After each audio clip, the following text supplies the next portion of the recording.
Welcome back to our channel மாணவ நஸ்ரியர். இதோட நம்ம என்னோட பார்க்க போகிறோன்னு பார்த்தீங்கன்னா 12ஆம் வகுப்பு முதல் திருப்புதல் தேர்வு 2024 வணிகவியலுக்கான கவர்மெண்ட்டோட அஃபிஷியல் ஒரிஜினல் கொஷின் பேப்பர் தான் பார்க்க போகிறோம். அது பார்க்கறதுக்கு முன்னாடி மாணவ நஸ்ரி யூடியூப் சேனல் சப்ஸ்கிரைப் பண்ணிட்டு கீழே கூடிய பெல் ஐகானை ப்ரெஸ் பண்ணி ஆல் வச்சிங்கன்னா உடனுக்குடன் 12ஆம் வகுப்பு முதல் திருப்புதல் தேர்வு 2024க்கான official original question paper notification வரும். ஸோ நமக்கு 90 மார்க் வந்து கேட்டிருக்காங்க. 1 மார்க் பொறுத்த வரைக்கும் 21 மார்க் இருக்கும். புக் பேக் 1 மார்க்கை நல்லா படிச்சுக்கோங்க.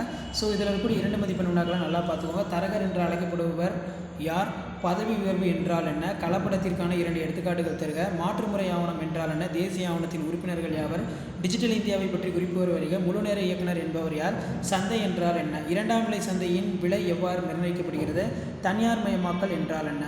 3 மார்க் பொறுத்த வரைக்கும் 7 into 3 21. மேலாண்மை வரைவிலக்கணம் குறிப்பு தருக. கருவூல ரசீதின் பொது இயல்புகள் யாவை? செயற்கை பற்றாக்குறை என்றால் என்ன? மனித வளங்களின் இயல்புகள் ஏதேனும் மூடினை கூறு. தனியிடை சந்தை பற்றி விளக்குக. காலை வகை ஊவகை வணிகம் விளக்குக. இருக்கின்ற சரக்கு என்றால் என்ன? மாற்று இயக்குநர்கள் எப்போது நியமிக்கலாம்? தாராளமயமாக்கம் என்றால் என்ன? தொழில் முனைவோருக்கும் மேலாருக்கும் இடையே உள்ள வேறுபாடுகள் ஏதேனும் மூன்றினை எழுதுக. அடுத்து வந்து பார்த்தீங்கன்னா 5 மதிப்பெண் வினா 7 into 5 35. நவீன மேலாண்மை கோட்பாடுகளில் ஏதேனும் 5னை விவரிக்கவும். பணம் சந்தை மற்றும் மூலதன சந்தை இரண்டிற்கும் இடையே உள்ள வேறுபாடுகள் ஏதேனும் 5னை எழுதுக. மின்னணு சந்தையிடுதல் நன்மை தீமைகளை விளக்குக. ஆட்சேர்ப்பு முறையில் உள்ள சமீபகால போக்குகள் யாவை? நுகர்வோரின் பொறுப்புகள் யாவை? நிதி சந்தையின் பங்கினை விவரிக்கவும். சந்தையிடுகையின் பரிமாண வளர்ச்சி பற்றி குறிப்பிடுக. மகளிர் தொழில் முனைவோர் சந்ததி பிரச்சனையினை விவரிக்கவும். மேலாண்மையின் பணிகள் ஏதேனும் 5னை விளக்குக.